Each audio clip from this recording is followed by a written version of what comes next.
எல்லாருக்கும் வணக்கம்.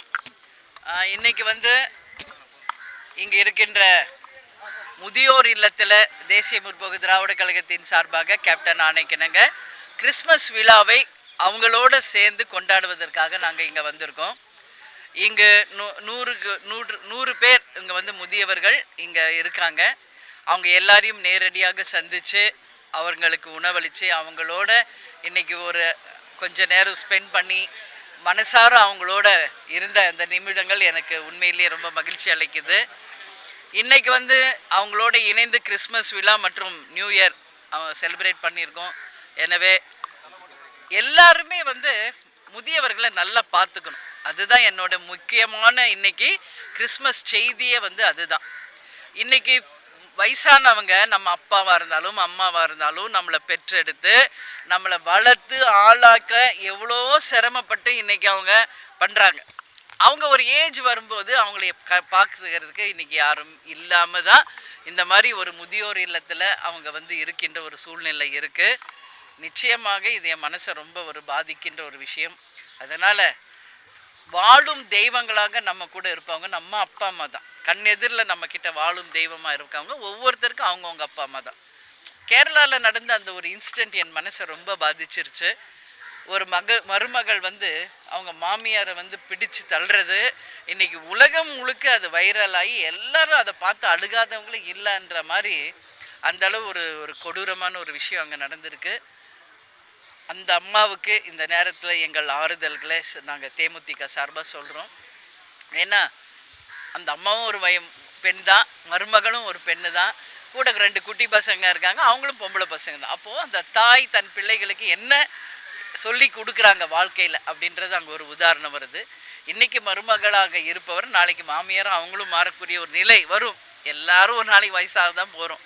யாரும் இங்கே ஒன்றும் 1000 வருஷம் வாழ போகிறதில்ல. எனவே புரிஞ்சுக்கணும், நம்மளை பெற்றெடுத்த தாய் தகப்பனாக இருந்தாலும் மாமியார் மாமனாராக இருந்தாலும் நம்ம உறவுகளை யாராக இருந்தாலும் அவங்கள கண்ணும் கருத்துமாக பார்த்துக்க வேண்டியது ஒவ்வொருவருடைய கடமை. அதுதான் இன்றைக்கி என்னுடைய கிறிஸ்மஸ் மெசேஜாக மெயினாக நான் சொல்கிறேன்.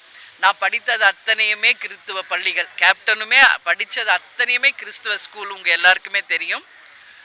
எப்போவுமே எங்கள் கிறிஸ்துவ ஸ்கூலில் படித்ததுனால கிறிஸ்மஸ் விழாவும் நியூ இயரும் வருஷம் அவங்களோட நான் படித்த காலத்துலேருந்து கொண்டாடியிருக்கேன்.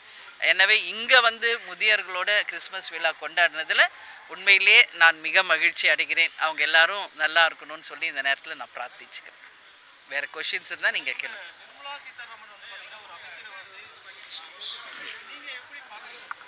நிர்மலா சீதாராமன்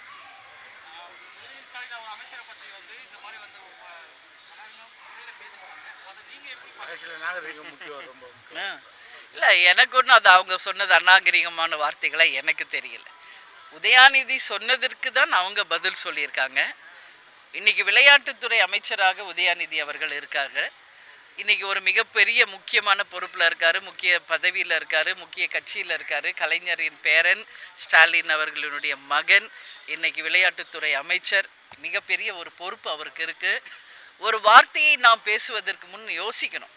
அந்த வார்த்தை நம் வாயை விட்டு வெளியே அந்த வார்த்தை நமக்கு எஜமான ஆகிடும். அதனால் அவருடைய ஏஜுக்கு அவர் யூஸ் பண்ணுற வேர்ட்ஸ் எல்லாரும், நாட் ஓன்லி நிர்மலா சீதாராமன், எல்லாருமே இதை கண்டிக்கக்கூடிய ஒரு நிலையில் தான் இருக்குது. ஏன்னா வரியை பற்றி சொல்கிறார் அவர். உங்கள் அப்பா வீட்டு காசு ஒன்றும் இல்லை, மக்கள் வரி பணத்தை தான் நாங்கள் கேட்குறோம் அப்படின்றத அங்கே சர்ச்சை. அப்படி பார்த்தா இன்றைக்கி தமிழ்நாட்டில் நடக்கின்ற எல்லா விஷயங்களும் இன்றைக்கி அத்தனையும் கலைஞர் பேரில் தான் இருக்குது. கலைஞருக்கு பேனா வைக்கணுங்கிறாங்க. எத்தனையோ கலைஞருடைய திட்டங்கள் எல்லாமே மக்கள் வரிப்பணத்தில் செய்யப்பட்ட ஒரு விஷயங்கள் தான். அதனால் நீங்களே அந்த பொறுப்பில் இருந்துக்கிட்டு பொறுப்பில்லாமல் பேசுவதை உதயாநிதி அவர்கள் தவிர்த்தால் நல்லது என்பதை மட்டும் இந்த நேரத்தில் நான் சொல்ல கடமைப்பட்டிருக்கேன். அதே மாதிரி இன்றைக்கி நம்ம பார்த்தோம்னா நான் தூத்துக்குடி திருநெல்வேலி நேரடியாக சென்று மக்களை மழை வெள்ளத்தில் பாதித்தவங்களோட நான் 2 நாள், ஒரு நாள் ஃபுல்லாக திருநெல்வேலி, ஒரு நாள் முழுக்க தூத்துக்குடியில் அவங்களோட இருந்திருக்கேன். இங்கேயும் சென்னையில் சேம் அதே மாதிரி நம்ம மக்கள் பாதித்த போதும் நாங்கள் நேரடியாக சென்று எங்களால் முடிஞ்ச உதவி, அதாவது உணவு, போர்வை, பிரெட், பிஸ்கெட்டு எல்லாம் எங்களால் என்ன முடியுமோ எல்லா மக்களுக்கும் கொடுத்துருக்கோம். திருநெல்வேலியில் குறைஞ்சபட்சம் ஒரு 5000 பேருக்கு நாங்கள் வந்து உணவு எல்லாம் நேரடியாக கொடுத்துருக்கோம். ஒரு விஷயம் உங்ககிட்ட நான் பகிர்ந்துக்கணும். இந்த கிறிஸ்மஸை பொறுத்த வரைக்கும் தூத்துக்குடி, ஏன்னா கிறிஸ்டியன்ஸ் அங்கே அதிகமாக இருக்காங்க, அவங்கள பொறுத்தவரை இது கருப்பு கிறிஸ்துமஸ் விழா தான் தூத்துக்குடிக்கு. ஏன்னா அந்த அளவு லிட்ரலாக டோட்டலாக பாதிக்கப்பட்டிருக்கு தூத்துக்குடி. நேற்று நான் பார்த்தேன், நம்மளுடைய தலைமைச் செயலாளர் சொல்கிறாரு எல்லா பணிகளும் முடிஞ்சிருச்சு, இனி நிவாரணம் செய்வேன் அங்கே ஒன்றும் இல்லைன்றார். ஆனால் உண்மையிலே அது தவறான ஒரு விஷயம். இன்றைக்கும் நான் உங்கள் முன்னாடி சொல்கிறேன், நான் நேரடியாக களத்தில் இருந்ததுனால சொல்கிறேன், ஸ்ரீ வைகுண்டம் அப்படின்ற ஒரு தொகுதி இன்றைக்கும் ஒரு தனி தீவாக ஆக்கப்பட்டிருக்கிறது. இன்றைக்கும் அதை போய் தொடர்பு கொள்ள முடியாது, தீவாக மாறிடுச்சு. இன்றைக்கும் அந்த மக்கள் வந்து போக்குவரத்தில் எந்த உதவி இல்லை, சாப்பாடு துணிமணி எல்லாத்தையுமே இழந்து இன்றைக்கி நிர்கதியாக நிற்கின்ற ஒரு நிலைமையை நான் பார்த்தேன். அதனால் முதலமைச்சர் அவர்கள் 6000 ரூபாய் அறிவிச்சிருக்காரு. உறுதியாக நான் சொல்கிறேன், அது எந்த விஷயத்துக்குமே பத்தாது. அதனால தான் நான் தூத்துக்குடியில் இருந்தப்பே சொன்னேன், குறைந்தபட்சம் தூத்துக்குடி மக்களுக்கு ஒரு குடும்பத்திற்கு 1,00,000 ரூபாய் நிவாரணத் தொகை தமிழக அரசு அறிவிக்க வேண்டும். பாதிக்கப்பட்ட விவசாயிகள் அத்தனை பேருக்கும் அந்த விவசாயத்தில் அழிந்த அந்த விவசாய நிலத்தை அவங்க எல்லாமே வாழைத்தோப்பு தென்னந்தோப்பு எல்லாமே இழந்திருக்காங்க. அவங்களுக்கு தொகையை நிச்சயம் தரணும். பிள்ளைகள் நிறைய பாதிச்சிருக்காங்க. அதனால் களத்தில் வந்து இன்றைக்கி ஆளும் கட்சியை நான் எங்கேயுமே பார்க்கல. உறுதியாக உங்ககிட்ட சொல்கிறேன், மக்கள் கடும் கோபத்தில் இருக்காங்க.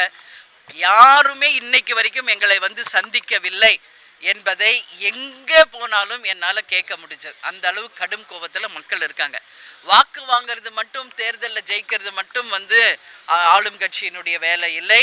நிச்சயமாக இந்த மாதிரி கஷ்டத்தில் இருக்கும்போது அவங்களுக்கு துணை நின்று அவங்களுக்கு வேண்டிய உதவிகளை செய்ய வேண்டியது அமைச்சர்கள், எம்எல்ஏக்கள், அங்கே இருக்கின்ற மேயர், கவுன்சிலர் அத்தனை பேருடைய பொறுப்பு. ஆனால் யாருமே போய் பார்க்கல. இதுதான் உண்மை. இது கண்டிக்கக்கூடிய விஷயம். அதனால் இந்த அரசு இன்னும் எல்லா வேலை முடிஞ்சிருச்சுன்னு சொல்லாதீங்க. அங்கே எங்களுடைய கட்சி எல்லாரும் இன்றைக்கி களத்தில் இறங்கி இன்றைக்கும் வீடு வீடாக போய் எல்லா பொருட்களையும் கொடுத்துக்கிட்டு இருக்காங்க. உங்ககிட்ட சொல்கிறேன், நிறைய கிராமங்கள் தண்ணியில் மூழ்கி கிராமங்களே இல்லாத ஒரு நிலைமை ஏற்பட்டிருக்கு. அரசு சொல்லுது 30 பேர் தான் உயிரிழந்திருக்காங்கன்னு. அது உண்மை இல்லைங்க. நிச்சயமாக எத்தனை பேர் உயிர் இழந்திருக்கிறார்கள் என்பதை தெள்ள தெளிவாக வெள்ளை அறிக்கை கொடுக்கணும் அரசு. நிறைய உயிர் சேதம் நடந்திருக்கு, நிறைய உடைமைகளை மக்கள் இழந்திருக்காங்க, கோடிக்கணக்கான ரூபாயை வியாபாரிகள் இழந்திருக்காங்க, விவசாயம் முற்றிலும் அழிந்து போயிருக்கிறது. அதனால நீங்க நினைச்சிக்கலாம் வெறும் வந்து தலைமைச் செயலாளர் பேட்டி கொடுத்துட்டு அங்கே பிரச்சனை முடிஞ்சுன்னு. கிடையவே கிடையாது. இன்னும் லிட்ரலாக மக்கள் பாதிக்கப்பட்டிருக்காங்க. அவங்களுக்கு வேண்டிய அனைத்து உதவிகளையும் செய்ய வேண்டியது அரசின் கடமை என்பதை இந்த நேரத்தில் சொல்கிறேன். எத்தனை உயிர் பலி ஆயிருக்கிறது என்பதை வெள்ளை அறிக்கையோடு நிச்சயம் மக்களுக்கு இந்த அரசு சொல்லணும். 800இல் முதல் ஆளாக களத்தில் இறங்கியது தேசிய முற்போக்கு திராவிட கழகம். நாங்கள் தான் நேரடியாக போய் சந்தித்து பாதிக்கப்பட்ட அத்தனை இடங்களையும் நாங்கள் பார்த்து அந்த மக்களுக்கு ஆறுதல் கூறுதி அங்கேயும் எங்களுடைய உதவி பொருட்களை கொடுத்துருக்கோம். அன்றைக்கே நான் ப்ரெஸ் மீட்டில் நான் சொன்னேன், உடனடியாக, ஏன்னா மீனவர்கள் தான் அங்கே அதிகமாக இருக்காங்க. 800லேருந்து பழவேற்காடு வரைக்கும் அந்த எண்ணெயினுடைய படிவம் பாதிச்சிருக்காங்க. இன்னைக்கு கடல் சார்ந்த அத்தனை உயிரினங்களும் அங்கே இழந்திருக்காங்க. அவங்க வந்து கடலுக்கு போனால் தான் அவங்க வாழ்வாதாரம், கடலுக்கு போக முடியாத ஒரு சூழல். அதனால் நிச்சயமாக இந்த அரசு ஒவ்வொரு குடும்பத்திற்கும் குறைந்தபட்சம் 25,000ம், மிகப்பெரிய அளவில் பாதிக்கப்பட்டவர்களுக்கு 5 லட்சம், அதாவது மீனவர்களுக்கு 5 லட்சமும் நிச்சயம் அரசு கொடுக்கணும்னு சொல்லி நான் அன்றைக்கே பேட்டி கொடுத்தேன். ஏன் 5 லட்சம்ன்றது உங்களுக்கு பெருசாக தெரியல? அது ஒன்றுமே கிடையாது. ஏன்னா படகுகளை இழந்திருக்காங்க, வாழ்க்கையை இழந்திருக்காங்க. 1 மாத காலமாக அவங்க தொழிலுக்கு போக முடியல. அந்த எண்ணெய் படிவுனால ஹெல்த்தை பாதிச்சிருக்கு. கேன்சர் இன்னைக்கு அதிகமாக அந்த பகுதியில் இருக்கின்ற மக்களுக்கு வந்து கொண்டிருக்கிறது. இன்னைக்கு அவங்க டோட்டலாக எல்லாமே pollution, water pollution, soil pollution, எல்லாமே பொல்யூட்டடாக இருக்குது. அதனால் அந்த மக்களை காக்க வேண்டியது இந்த அரசின் கடமை. அதே நேரத்தில் சிபிசிஎல்லோ எண்ணெய் கழிவு மொத்தத்தையும் திறந்து விட்டு நமக்கு என்னன்னு உட்கார்ந்துருக்க முடியாது.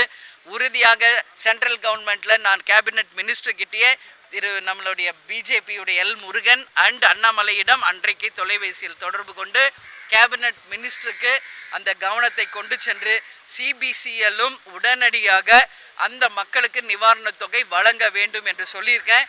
இருவரும் எங்களுக்கு உறுதி கொடுத்துருக்காங்க. நிச்சயமாக சிபிசிஎல்லும் மத்திய அரசும் அந்த மக்களுக்கு நிவாரணம் வழங்குவோம் அப்படின்னு திரு எல் முருகன் அவர்கள் நேற்று கூட சொன்னாங்க. நிச்சயம் அதை செய்யணும்னு சொல்லி இந்த பிரஸ் மீட் மூலமா நான் கேட்டுக்கிறேன்.